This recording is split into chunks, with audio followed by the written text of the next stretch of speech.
Welcome to the Church and Culture Podcast, a weekly discussion with Dr. James Emery White on the latest trends happening in culture and where and how the church should respond. Jim is the founding and senior pastor of Mecklenburg Community Church in Charlotte, North Carolina, president of Serious Times, a ministry devoted to exploring the intersection of faith and culture, former professor of theology and culture at Gordon Conwell Theological Seminary, where he also served as their fourth president, and the author of more than 20 books. I am your host, Alexis Dry, and I can't wait to dive into this week's conversation. All right, welcome back, everybody. Last week, I kicked off the episode with a confession, which is that I had been waiting for more than 2 years for Jim to tackle the topic. If you listened to it, though, you were forced to do a little bit of waiting because we had to cut that conversation short, just so, out of respect of your podcast listening endurance, might be a way of saying that. But you now get to listen to part 2 of the conversation, which was all about jobs and vocation. If you didn't get a chance to listen to it, I really hope that you do go back. But let me just give you a quick recap so that the rest of today's conversation kind of has a little bit more context. So we started by talking about this, let's just say the state of the American worker, noting that Americans are working less now than they were even 10 years ago. Jim weighed in, obviously, with some insights about why that is. And then we addressed a lot of the hype these days about moving from a 5-day work week to a 4-day work week. And that really got us to the heart of the topic, which is a theology of work, specifically what the Bible has to say about work, considering that it was God's idea. So Jim introduced the idea of calling, which has a lot less to do with the nature of our jobs than it does, I'd say, the posture of our souls and the posture of our hearts as we approach that work that's been given to us. Nowadays, there's just so much pressure to find your dream job, the job that gives you ultimate satisfaction and purpose, not to mention the dream hours and perks and benefits and nearby and hybrid and, all of the things. But Jim explained why that's actually misguided. And I'll add to that, less fulfilling than what God actually designed work for. So finally, we talked about the people with whom we work, seeing as how they are so intertwined with the jobs themselves. And that's where we cut our conversation short. Jim, how was that recap? Do you have anything you want to add? No, I was just kind of just standing in awe of your memory. Did I do all of that? Yes, you did. Okay, so let's get back. When you're my age, you forget what you said about 5 minutes after you say it. Oh, gosh. That's where my journalism background kind of comes to the surface on my shorthand. Okay, so let's get back to talking about the people that we work with, how, and thinking about our jobs, how, again, we might benefit from a Christian worldview when it comes to how to interact with our coworkers. Well, let's start off by looking at what is happening with the typical American worker in regard to the people they work with, which was the question you had posed. I said a little bit about, how we tend to make our jobs everything, family, church, political action, community. There was a fascinating article that came out from the Wall Street Journal that caught my eye because I knew we had this conversation coming. And when you have certain conversations coming, all kinds of articles that relate to it stand out to you. And I remember this one came out, well, for me, at the moment I'm talking to you, came out yesterday. And it's from the Wall Street Journal, and it was simply titled, "The Loneliness of the American Worker." And it was a major, major piece that they did. It talked about how with more meetings and faceless chats and fewer work friends, the modern workday is fueling this epidemic of isolation. We know that Americans as a whole are more lonely. We've talked about that before in various podcasts, and even a little bit in the part 1 of this particular conversation. But what isn't often discussed, and the Wall Street Journal, I thought, did a fascinating reveal about this, is how the way we work today, which is more digitally linked but less personally connected, is deepening that sense of isolation. It creates this emptiness. It creates a lack of belonging. And Flowers.com, there's a survey that they did that was listed in the article that they have over 5,000 employees. And some of them are full-time in person, some of them are hybrid. So it's a mixture. The most popular community chat group offered by the company's mental health provider was the one that was simply called Loneliness. Number 1. Let me give you some stats that I jotted down from that article because I thought this really just stood out to me. More than 40% of fully remote workers polled in a 2023 survey of working parents said that they go days, repeat, days without leaving their house. Those who work in person spend nearly a quarter of their time, and this is really interesting. Everybody thinks it's because it's hybrid working. No, it's not. That's not what it is, because even the in-person workers are lonely. The loneliness transcends all this. But anyway, look at this stat. Those who work in person spend nearly a quarter of their time in virtual meetings, while face-to-face meetings only account for 8% of their time. Americans have tripled the time spent in meetings since 2020, leaving less time for the casual interactions that social scientists say foster happiness at work. One survey from a professional coaching platform found that among 100,000 people surveyed, only 68% said they knew their coworkers on a personal level, and that's down from 79% just 5 years ago. So the first thing to note about how to view people we work with is that they're lonely. I mean, the Wall Street Journal article noted that even a decade ago, bonds at work helped compensate for declining participation in church and community groups and other social institutions that were happening way back then. I mean, the bowling alone phenomenon that Robert Putnam wrote about so famously. But as the American workday became more faceless and scheduled, the number of adults who call themselves lonely has climbed from 46% in 2018 to 58% today. That is a stunning rise. So when you talk about, well, how should we be thinking about people we work with? Well, I mean, put on the ministry hat. I mean, we can reach out relationally to them in ways that are desperately needed and introduce them to community, not just community with us, but the community that we're a part of as Christ followers in the church of which we are a part. In fact, that may be the most attractive thing about church that we can offer to people in our world today. It's the community that it has to offer. And which is why, we even talk a lot about that around here. We say that, we intuitively started sensing a while back that people want to belong. They're ready to belong before they are ready to believe.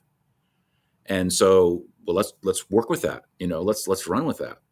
A second big way to look at people that comes to mind is, and this kind of is kissing cousin to the first one, is that we really need to interact with them missionally.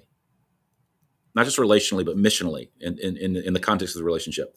In fact, let me kind of leave your question a bit and broaden it out intentionally. Everything about your job should be missional. Everything. We talked about this earlier in the first part, but if you don't have a sense of doing what you're doing as an act of worship, it's not that it simply it'll be empty of meaning, but you'll fill it with a false meaning. It's not just empty of meaning, the ultimate meaning, the kind of meaning it should have, but you'll be filling with a false meaning. You'll race through schedules, and you'll build portfolios, and you'll climb corporate ladders, and you'll optimize retirement plans for economic gain. That will become your meaning, the meaning of your labor. That will be your mission. But it's not your mission, not if you're a Christ follower.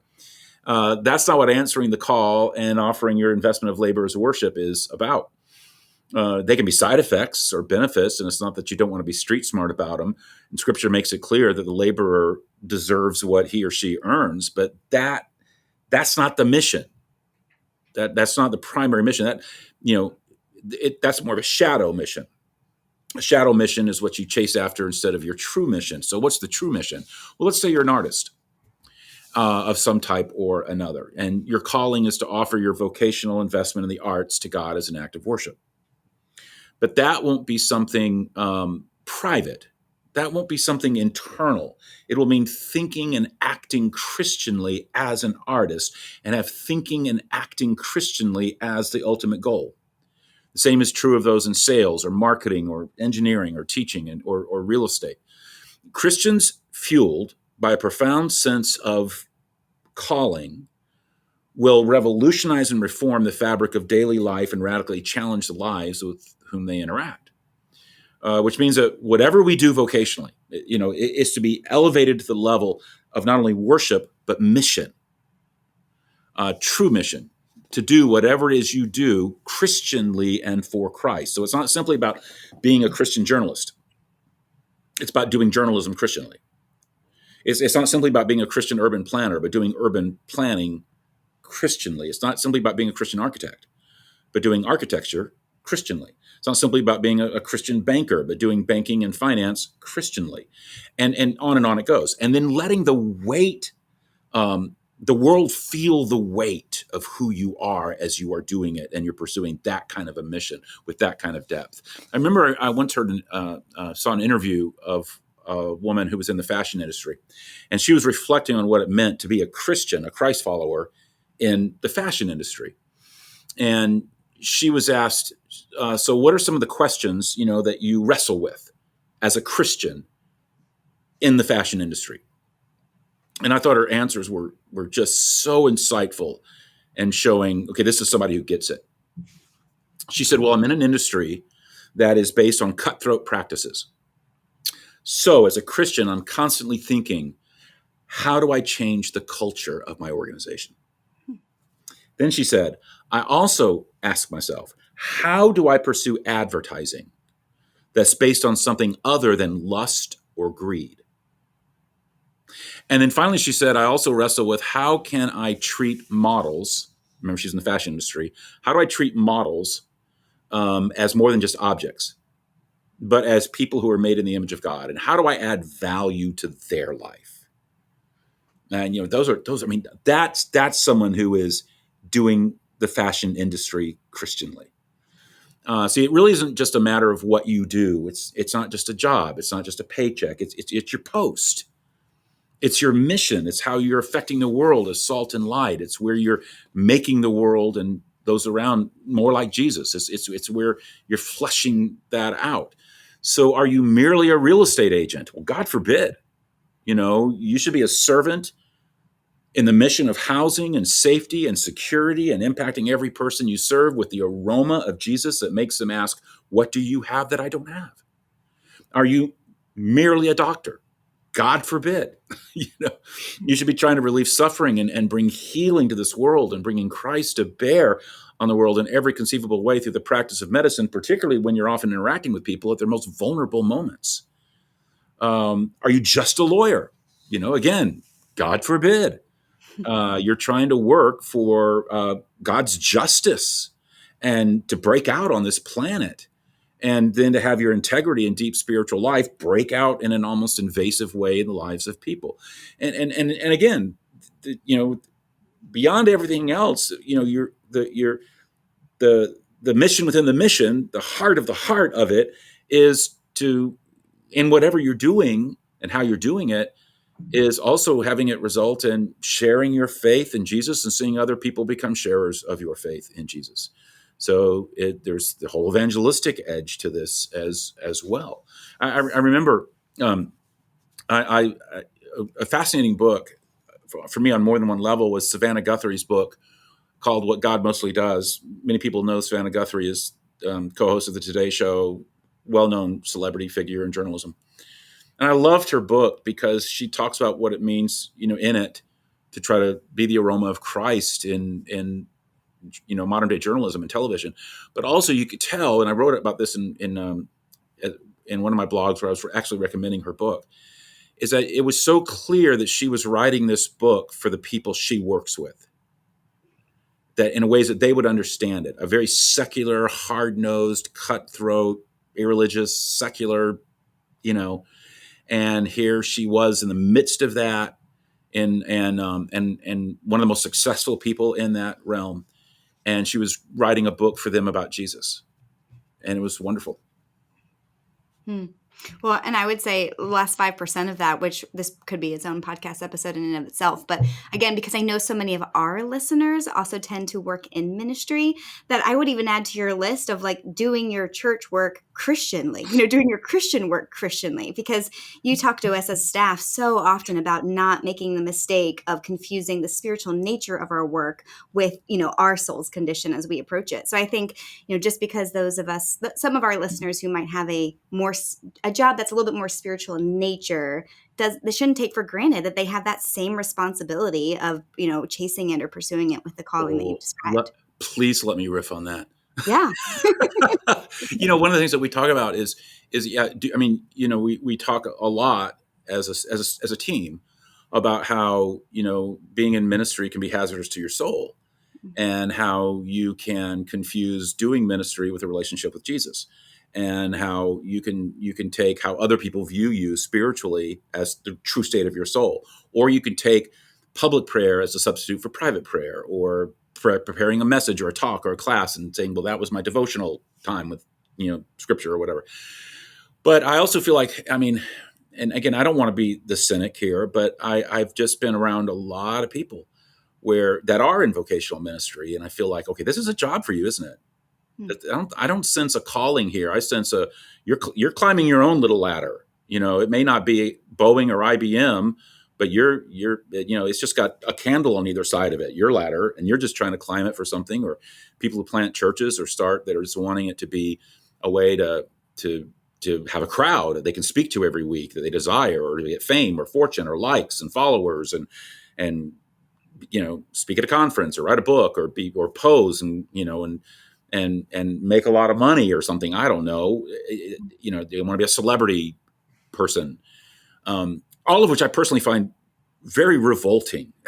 But that could also be, I'm a cranky old man. But I do think that there is a sense where you're looking at how do you do this ultimately and primarily for Jesus. And I'll add something else to that.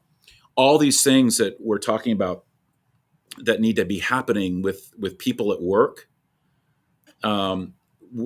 churches need to remember that they're a workplace too, and that people need to be treated with dignity.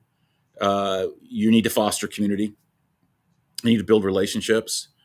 If you're seeing some folks hanging out, just talking about life and not doing work, not necessarily want to run over there and break it up like it's some awful thing. It's like, there's, you're like the healthiest workplace on the planet should be a church staff, because we're supposed to be getting it. And so, I'm not saying that we're perfect at MEC, but it seems like our monthly staff meetings are around a meal, and once a quarter we hop on buses and go places just to have fun and play, and we're constantly trying to. And we have parties, and we're having a party. I think here in a week or so, a summer kickoff party. I'm not even sure I was invited, but I think I am.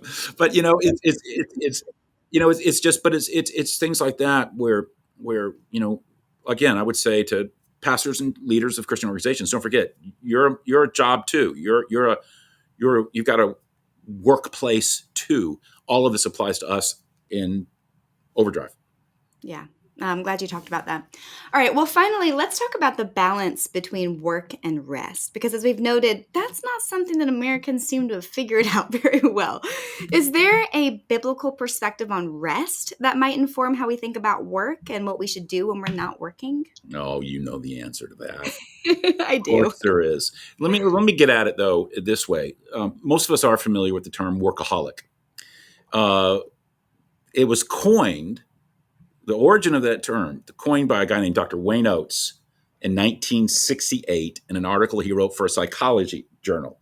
Why do I have that little bit of trivia? Because he was one of my professors during my graduate school years. You couldn't forget Dr. Oates. He had a finger that had been partially cut off. And when he was making a point, he'd wave his nub at us. When he started waving his nub, it was time to take some notes, and it kind of made you remember the point. He coined the term workaholic because of his observation that work is like a narcotic. It can become addictive, it can become compulsive, and something that can be difficult to handle with restraint and moderation. And this can come out in all kinds of ways. It's not just one kind of workaholism. There can be, for example, identity workaholics. Our work defines us. It tells us who we are, so we build our lives around it. Because it is our life. We live for the recognition and the awards and the prestige.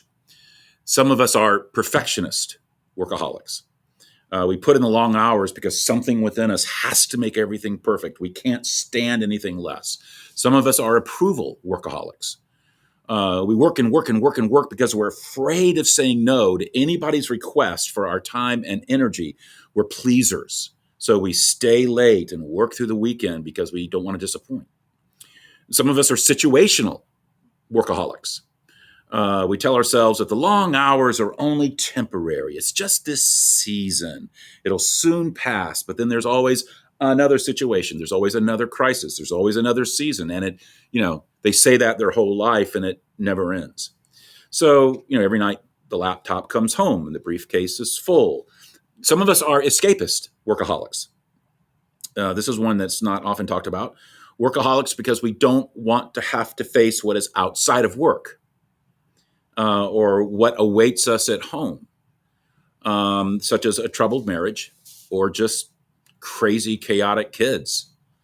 So we stay at work because it's safe and we don't have to deal with that world that awaits us outside of those walls. There's the materialist workaholic. This is when you just want more and more and more and more and more of what money brings your way. So you work and work and work and work to get that money. Regardless of what kind of workaholic that someone might be, Oates was right in the word he chose. It's not a healthy addiction, and we need to rest. I think you've heard me talk about this, and because I brought this up in a series or a message on this about how 2 articles came out years ago, but they were like back to back. And it was during a time in my own life where I was kind of burning the candle at both ends and in ways that were not healthy. But 2 news items came out that arrested my attention. One was a cover story by Newsweek, back when Newsweek had magazines. But it was a cover story in Newsweek on the president of Harvard University. His name's Neil Rudenstein. And the cover showed his picture with a single word: exhausted. And inside was this lengthy article titled Breaking Point that detailed how this man hit the wall through a life filled with tasks and deadlines and quotas and engagements. And he just collapsed under the weight of it all and was forced into a 3-month sabbatical by his physician.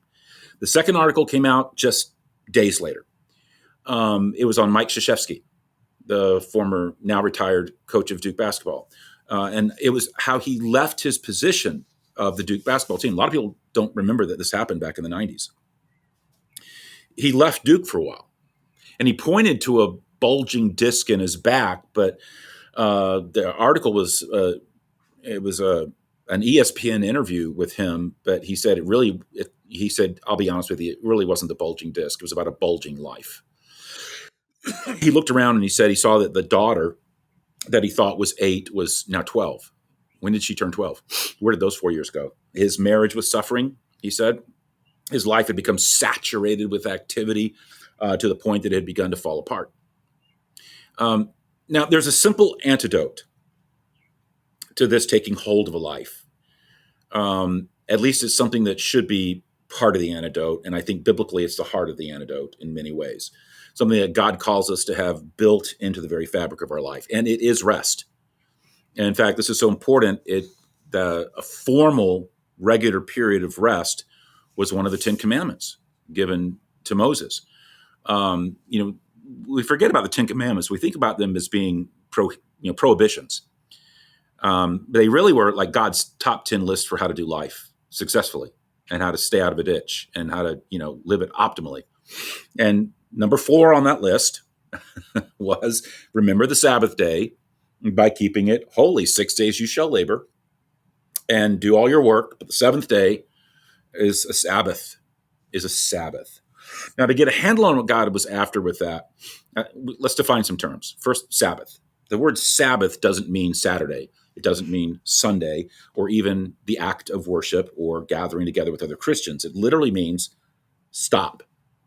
The word Sabbath means to cease, to quit, to rest. And then there's the word holy. Have this day be holy. Holy means something that is different, unique, set apart, unlike the other days.